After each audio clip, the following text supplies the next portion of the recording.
আমার নাম সৌরিন পাল। আমি এসেছি বাণীপুর হাবড়া থেকে।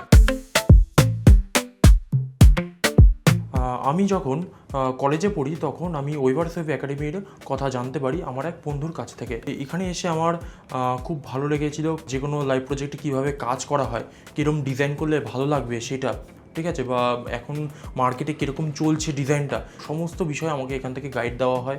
আমার টিচার দিবেন্দু স্যারের কাছ থেকে আমি ফটোশপ, ইলাস্ট্রেটর, এক্সডি, ফিগমা জানতে পারি। ছোটোখাটো যে বিষয়গুলো সেই বিষয়গুলো খুব সুন্দর করে তুলে ধরেছে।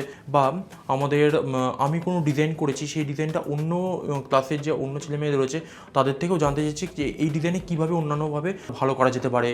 উনি এত সুন্দর করে শিখিয়েছে বলেই হয়তো আমি ডিজাইনটা শিখে একটা ভালো কোম্পানিতে জব পেয়েছি। ওয়েভারস ওয়েভ সলিউশনের যে প্রফেশনাল যারা রয়েছে তাদের থেকেও আমাদের গাইড দিয়েছে যে আচ্ছা এই জিনিসটা এরকম না করে এরকম করলে ভালো হতো। এইরকম কিছু ক্যাম্পেইন হয়েছে এখান থেকে, তা সেইগুলোর মাধ্যমে আমি খুব হেল্প পেয়েছি। এখান থেকে একটা মক ইন্টারভিউ নেওয়া হয়। রিন্টু স্যার সেই আমার মক ইন্টারভিউ নেয়। সেই মক ইন্টারভিউতে আমাকে কোশ্চেন করে। কিছু কিছু কোশ্চেন পেয়েছি, কিছু কিছু কোশ্চেন পারিনি। সেই যে কোশ্চেনগুলো পারিনি সেগুলো আমি স্যারের কাছ থেকেও গাইড পেয়েছি, প্লাস আমি নিজেও কিছু এক্সপ্লোর করেছি।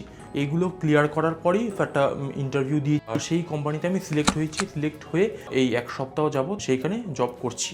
আমি এখানে এক্সডি দিয়ে একটা ওয়েবসাইট বানিয়েছি। ওয়েবসাইট বলতে আমি একটা এডুকেশনাল ওয়েবসাইট বানিয়েছি যেটার মধ্যে প্রফেশনাল যে কোর্স আছে সেই কোর্স করানো হয়। আর ফিগমা দিয়ে আমি ট্রাভেল অ্যাপ তার ডিজাইন করেছি। আমি ওয়েভারস ওয়েভ একাডেমি থেকে হেল্প পেয়েছি আমার কেরিয়ার বিল্ড করার জন্য। Thank you weavers wave academy.